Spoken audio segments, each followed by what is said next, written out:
Humans have always been fascinated by Mars, the red planet.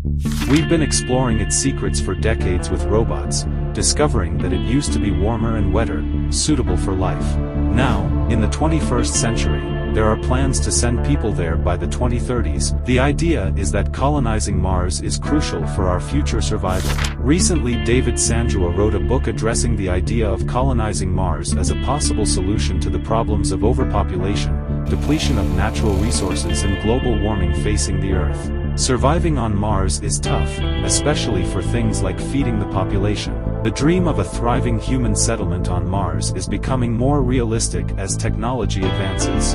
Scientists are coming up with new ideas to overcome the challenges of Mars. They're developing advanced life support systems, figuring out how to use resources efficiently, and finding ways to grow food sustainably. It's not just about exploring space, it's about pushing our limits and achieving something big together.